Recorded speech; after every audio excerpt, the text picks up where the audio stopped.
नमस्कार। विकासशील भारत के लिए मैं राजू सिंह सोलंकी, मेरे साथ शाहीन खान। हम चर्चा करेंगे बीजेपी कर्नाटक में क्यों हारी, कांग्रेस को ज्यादा वोट क्यों मिले, कितनी प्रतिशत वोट कांग्रेस का बढ़ा, बीजेपी का कम हुआ, जेडीएस का कहां ग्राफ डाउन हुआ, कौन से समुदाय ने, कौन से समाज ने किस पार्टी को वोट दिया, कौन से क्षेत्र में। दिखा दूं यहाँ पे मैं, ये कर्नाटक के 6 जोन हैं, 6 रीजन हैं, इनमें किस पार्टी को कितना वोट ज्यादा मिला। जैसे कि हमने सर्वे में बताया था किस पार्टी की बहार है, हम यही बताएंगे राहुल गांधी की जो यात्रा थी कहां कहां होकर गुजरी थी, वहां बीजेपी को फायदा मिला या कांग्रेस को वोट बैंक ज्यादा मिला।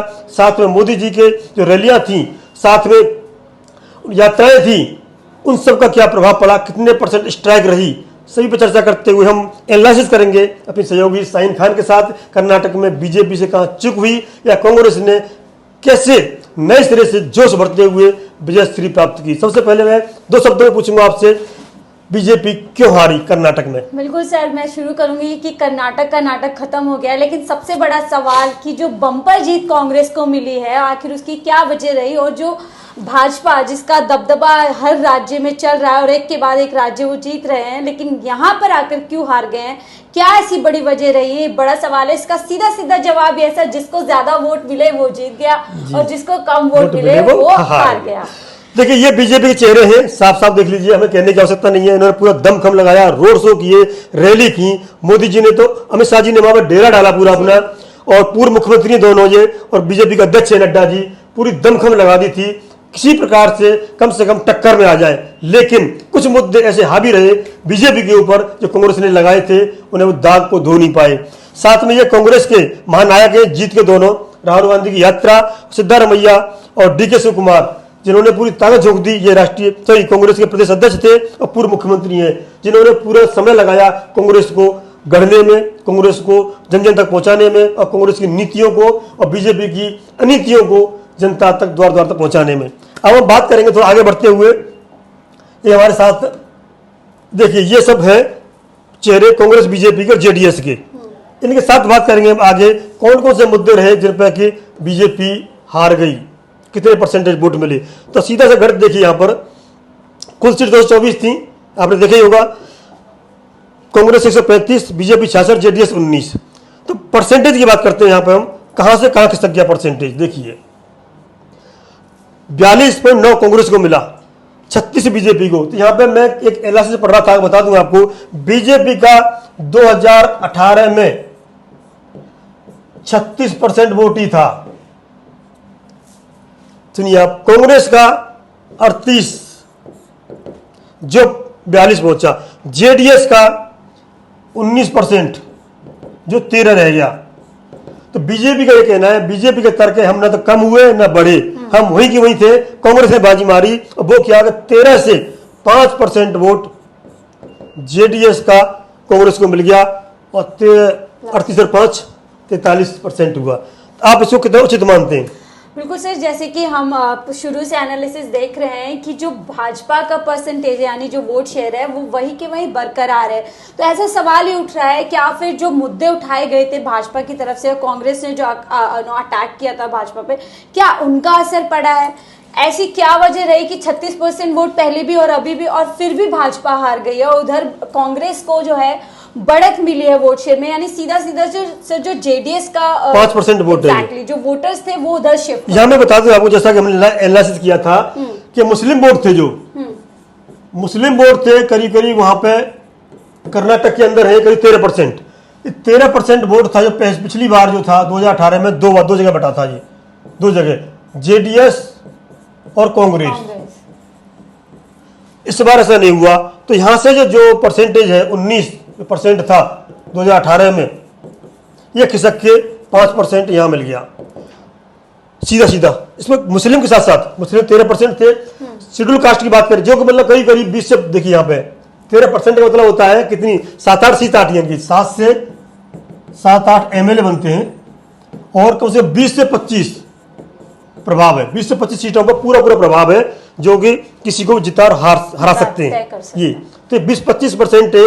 इसका सबसे बड़ा मैं पूछना चाहूंगा, जो मुस्लिम वोट एक तरफा जेडीएस को छोड़ करके, थोड़ा बहुत बीजेपी को जाता था छोड़ करके, कांग्रेस में क्यों शिफ्ट हुआ, इसके क्या कारण समझती हैं आप? बिल्कुल सर, सबसे बड़ा जो कारण जिस तरीके से बजरंग बली की एंट्री हुई जी, खुद प्रधानमंत्री के मुंह से, अगर कोई छोटा मोटा मंत्री या कोई विधायक करता तो शायद कुछ और प्रभाव होते, लेकिन जब प्रधानमंत्री, और आपको बता दूं मुस्लिम, और दूसरा सर जो मुस्लिम रिजर्वेशन खत्म किया गया कर्नाटक के अंदर ठीक चुनाव से पहले, ये दो बड़ी वजह है जिसका प्रभाव लोगों के बीच में गया, और लोगों ने देखा कि जब प्रधानमंत्री खुद बांटने की बात कर रहा है, तोड़ने की बात कर रहा है, तो मैसेज एकदम नेगेटिव गया और लोग शिफ्ट होना शुरू हुए कांग्रेस की तरफ। नहीं, यह प्रश्न ये उठता है क्या जेडीएस में भरोसा नहीं है उनको, कि जेडीएस जो मुस्लिम वोट पिछली बार मिले थे उनको 5% शिफ्ट हुआ है, मुस्लिम वोट जेडीएस से कांग्रेस की तरफ शिफ्ट हुए टोटली, कि जेडीएस में भरोसा क्यों टूटा?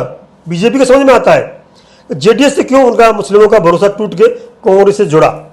सर उसकी जैसे पिछली बार भी आपने देखा होगा जेडीएस ने कांग्रेस से मिलकर सरकार बनाई थी, लेकिन लोगों का विश्वास जीतने के बाद वो फिर से अलग हुए, कांग्रेस अलग हो गई, जेडीएस अलग होगी, यानी किंग मेकर माना जाता है जेडीएस को। इस बार अगर शिफ्ट होने की वजह लोगों को यही लगा होगा कि अगर वोट बढ़ जाएंगे तो कहीं ना कहीं फिर भाजपा को इसका फायदा मिलेगा, और फायदे में फिर जो है सरकार वापस से भाजपा की। इनका कहना है कि अगर वोट मुस्लिम के बढ़ते हैं तो बीजेपी को फायदा मिलेगा, 36% इतना ही रहेगा बीजेपी का, कि कांग्रेस का डाउन हो जाएगा जैसे पहले था। बिल्कुल, इसके देखते साथ में ये मुस्लिम वोट का फैक्टर था जो जेडीएस से टूट करके न बंटवारा होकर के सीधा कांग्रेस को मिला। एससी वोट की बात करते हैं हम, एससी वोट की बात करें मोटा मोटा तौर पर देखें तो हम 18% एससी वोट है यहाँ पे, 18%, शायद दिख नहीं रहा हो, कोई बात नहीं, 18% एससी वोट है, जो कि 36 सीट रिजर्व भी है इनके लिए, 36 सीट रिजर्व हैं। और एसटी की बात करें हम, एसटी की बात करते हैं हम, मोटा मोटा 6 से 7% वोट है इनका, और करीब करीब 15 सीट इनके लिए रिजर्व हैं। इन पर क्या प्रभाव पड़ा? 6-7 मुद्दे क्या थे और कांग्रेस की क्या 5-6 मुद्दे थे, इनमें जीते थे। फिलहाल ये बता दें आपको कि जो जेडीएस का वोट बैंक था खासतौर पर मुस्लिम और एससी एसटी, उसका 5% हिस्सा टूट के कांग्रेस को मिला है, जिसके कांग्रेस को पूरा फायदा मिला है सीट शेयरिंग में। 135 सीट मिली है, इसलिए मिली है कि 5% वोट जेडीएस का, बीजेपी को कोई हानि लाभ नहीं है। तो ये बताइए इस तरह की स्थिति है, बात आती है लोकसभा 2024 की, कर्नाटक की, तो क्या लगता है बीजेपी 36 पे लोकसभा में कितनी सीटें मारेगी, या दोबारा जेडीएस का वोट बैंक कांग्रेस की तरफ जाएगा लोकसभा में?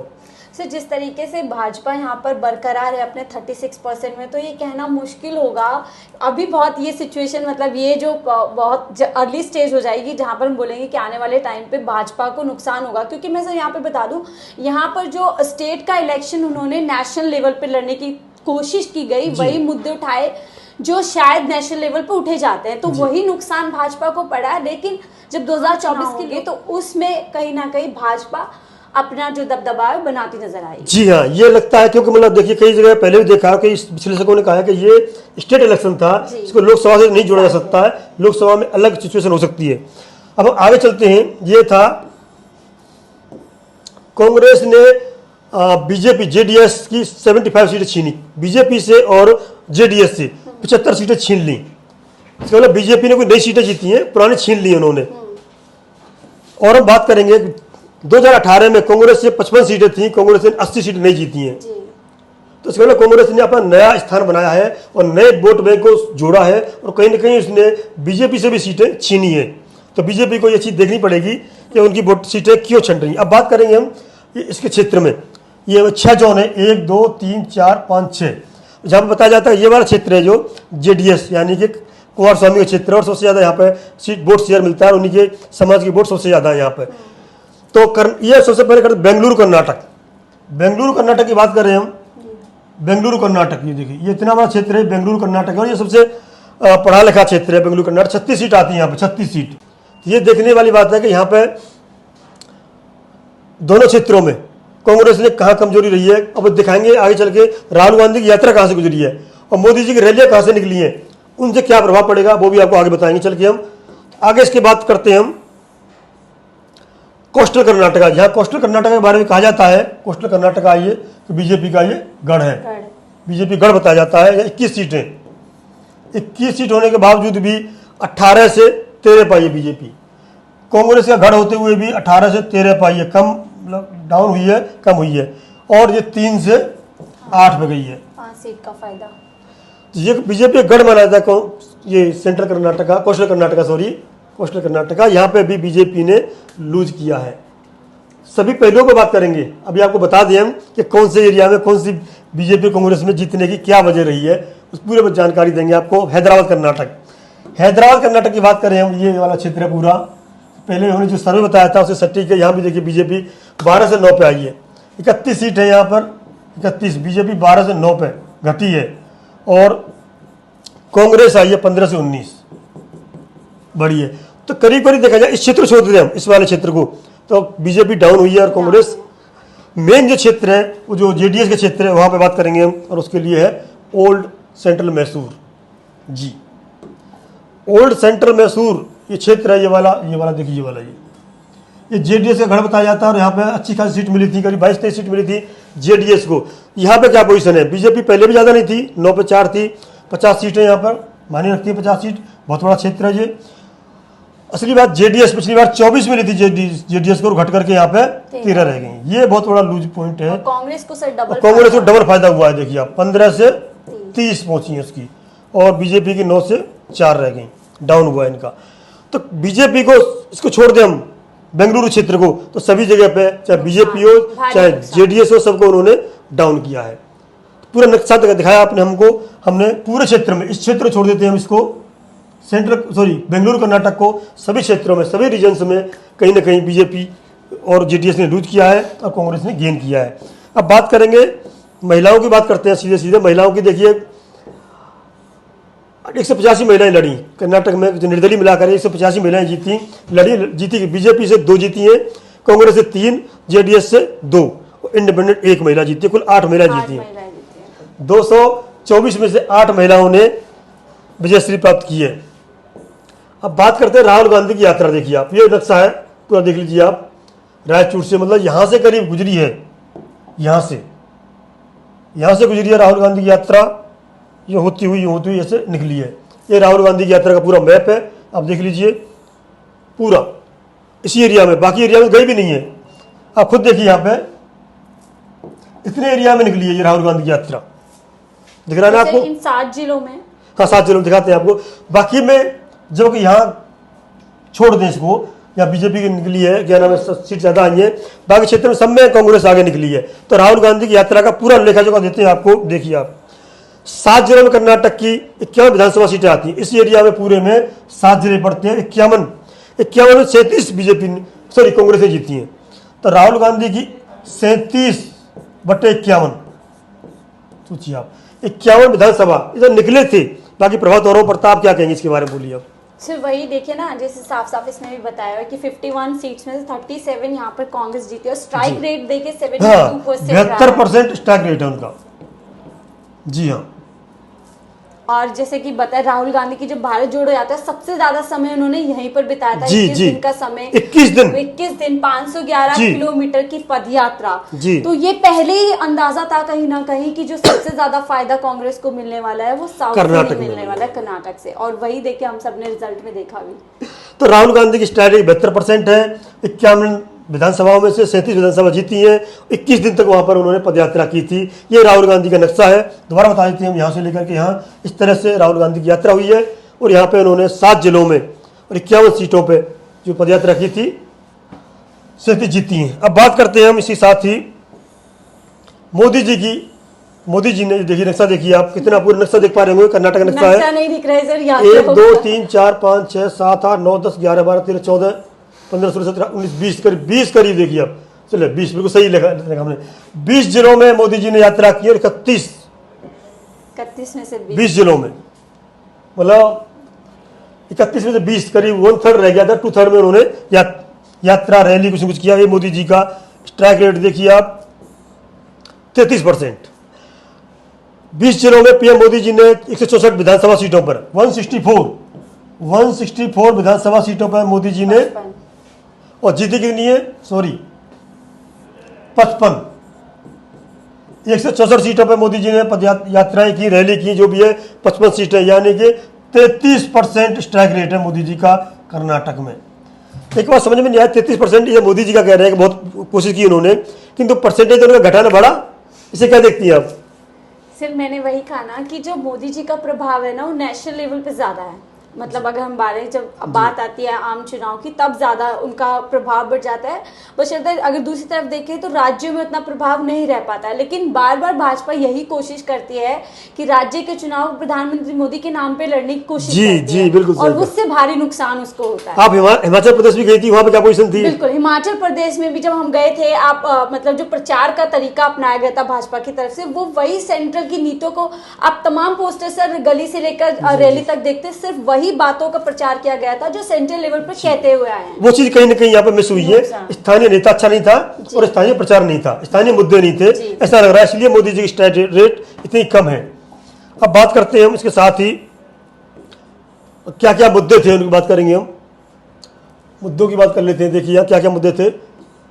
कर्नाटक में मजबूत चेहरा न होना, क्या कहेंगे आप? बिल्कुल सर, मजबूत चेहरा एक भी नहीं था, और जो थे उनमें आपसी चेहरा दिखाए थे। ये चेहरे बीजेपी के 2 चेहरे हैं मुख्यमंत्री के। देखिए आप, दोनों चेहरे मुख्यमंत्री के और दोनों भ्रष्टाचार के आरोप है। बिल्कुल, आपसी कलह उनका अंतिम दौर तक रहा है, और यही वजह है जिससे भाजपा को नुकसान पड़ा है, क्योंकि कोई भी चुनाव में अगर आपसी कलह में ही पार्टी अटक जाती है तो उसको नुकसान जो है फिर। एक और बता दूं, यहाँ पे अंदर की खबर है, बहुत सीक्रेट खबर है। येदियुरप्पा जी नहीं चाहते थे कि बीजेपी जीते, क्योंकि इस बार उनको और उनके बेटा को कोई राजनीति में आगे एंट्री की संभावना नहीं थी, इसलिए वो चाहते थे इस बार बीजेपी हार जाएगी, अगली बार हमें मौका मिलेगा, मेरे बेटे को भी मौका मिलेगा। कहीं ना कहीं ये बार बार लोगों के दिमाग में मखर रही है। पूरे तन मन धन से येदियुरप्पा जी ने इलेक्शन नहीं लड़ा, और वर्तमान मुख्यमंत्री जी के बारे में तो भ्रष्टाचार के आरोप थे ही, उनको बीजेपी नहीं साध पाई। जी हाँ, सॉरी, कर्नाटक में चेहरा न होना, नंबर तो भ्रष्टाचार 40% वाले में क्या कहेंगे आप? बोलो, कैसा लगता है आपको? बिल्कुल सर, ये 40% का जो नारा कांग्रेस ने दिया, ये बहुत शुरू में ही दे दिया था, और इसको घर घर पहुंचाने का बकायदा काम कांग्रेस की तरफ से दिया गया, जिसका फायदा उन्हें मिला है। लेकिन हालांकि लास्ट मोमेंट में 85% का जो अटैक भाजपा की तरफ से कांग्रेस पे हुआ था, वो उसको उतना भुना नहीं पाई, लेकिन दूसरी तरफ कांग्रेस ने उसको जम के भुनाया। कांग्रेस ने 40% का जो करप्शन का मुद्दा है जम के भुनाया, बिल्कुल सही बात है। तीसरा मुद्दा है सियासी समीकरण नहीं साध सकी बीजेपी, मतलब केंद्र के मुद्दे बताती रही जनता को, स्थानीय परेशानियां, स्थानीय मुद्दे, जनता की आवाज को अपनी आवाज में नहीं मिला पाई, ऐसा कहना है जनता का। ध्रुवीकरण का दाब नहीं आया काम, क्या कहेंगे आप? सर ये तो मतलब इस चौथा है ये। बिल्कुल, ये तो सबसे बड़ा ही एक ऐसा, वो बोलते हैं ना कि जोर की खानी पड़ी इस मुद्दे पे भाजपा को, पूरी आखिर तक कोशिश रही। जिस तरीके से बजरंगबली की एंट्री खुद प्रधानमंत्री ने चुनाव के अंदर की, उनको कहीं ना कहीं था कि जो समीकरण है वो हमारे समर्थन में बैठ जाएंगे, और जो फायदा है भाजपा को वोट में मिल जाएगा, लेकिन वोट बदल जाएगा। ये हुआ। देखो, येदियुरप्पा जी दिग्गज नेता को साइड लाइन करना महंगा पड़ा। मैंने बताया था अभी, येदियुरप्पा जी को जिस तरह से उन्होंने हटाया था, और जो दोबारा जो बनाए उनके समाज के, लिंगायत समाज के, उनमें भ्रष्टाचार के आरोप लगे, उन्हें वो दूर नहीं कर पाए। सत्ता विरोधी लहर काट की तलाश नहीं कर सकी भाजपा। बिल्कुल, एंटी कैंपेन्सी जम के की गई है कांग्रेस की तरफ से। जिस तरीके से प्रियंका गांधी ने खुद जो है अटैक किए प्रधानमंत्री पे और भाजपा पे, कि भाजपा एक भी चुनाव मुद्दे पे लड़कर दिखाए, ये बड़ी बात प्रियंका गांधी ने अपने चुनावी रैली में कही थी कि अगर भाजपा में दम है तो मुद्दों पे लड़के, यानी भाजपा, कांग्रेस ने ये मैसेज दिया था कि भाजपा जो है मुद्दों पे लड़ाई नहीं लड़ती है, चुनाव नहीं, सामाजिक संरचना पे लड़ती है। जी जी जी, तो ये हमारे विषय थे जो आपको अवगत कराए। कर्नाटक में ये 2 जो फैक्टर हैं सुनिए आपने। और सबसे बड़ी बता दूं, यहाँ पे मैं शेड्यूल कास्ट 18% वोट है, 36 दिन की रिजर्व सीट है, एसटी का 6 से 7% वोट है, 15 रिजर्व सीट है, और मुस्लिम को 13% है। इनको जो जेडीएस से शिफ्ट किया गया कांग्रेस की तरफ, ये सिद्धारमैया और शिव कुमार, खासतौर पर डीके शिव कुमार है जो वहाँ पे प्रदेश के अध्यक्ष थे कांग्रेस की तरफ से, उनके बारे में कहा जाता है 104 दिन जेल भी रहे, और सोनिया गांधी से मिलकर आई थी, फिर भी 1 लाख से ज्यादा वोटों जीते। ऐसा कर्नाटक में सबसे बड़ी जो विजय रही है इस शख्स की, देख लीजिए ये। और शायद इनको कई केस भी चल रहे हैं इनके ऊपर, बता दूं मैं आपको, मैं इनकम टैक्स के, ईडी के, सेबी के बहुत सारे केस हैं इनके ऊपर। तो मुख्यमंत्री बनने में यही इनके साथ अड़चन भी आ रही है, और संभावना है कि ये वीडियो जब तक पहुंचेगी ये मुख्यमंत्री बन चुके होंगे, और ये शायद ये सीएम होंगे, और ये डीसीएम होंगे, डिप्टी सीएम होंगे, ऐसा के सूचना बताई जा रही है। उसके बहुत सारे कारण है। हमने ये बताया था पिछली वीडियो में कितने प्रतिशत लोग किसको मुख्यमंत्री के रूप में देखना चाहते हैं, तो सिद्धारमैया जी का नंबर 1 पे था, शायद आपने वीडियो देखी थी। तो ये हमारा आकलन था कि किस मुद्दे पे बीजेपी कहाँ पीछे रह गई, और किस मुद्दे को कांग्रेस ने जन जन तक पहुंचा दिया, और कौन सा वोट किस प्रतिशत में किस पार्टी से छूट करके दूसरी पार्टी में गया। जैसे जेडीएस का वोट बैंक ज्यादातर एक वक्त कांग्रेस को शिफ्ट हुआ, और उससे बीजेपी की कहीं ना कहीं परसेंटेज उतनी रही कि सीटें कम हो गई और कांग्रेस की परसेंटेज भी बढ़ी और वोट के साथ में सीटें बढ़ी। इस तरह के आकलन बीजेपी क्यों हारी, कांग्रेस क्यों जीती, सीधी सी बात है, कांग्रेस को वोट मिले, बीजेपी को नहीं मिले। आगे अलग प्रदेशों में भी हम आपके तक पहुंचाते रहेंगे और शाहीन खान जो कि रिपोर्टर करती हैं, क्षेत्र में जाती हैं, जीरो ग्राउंड पर जाती हैं, आपको बताती रहेंगी। तो बने रहिए विकासशील भारत के साथ। जय हिंद, जय भारत।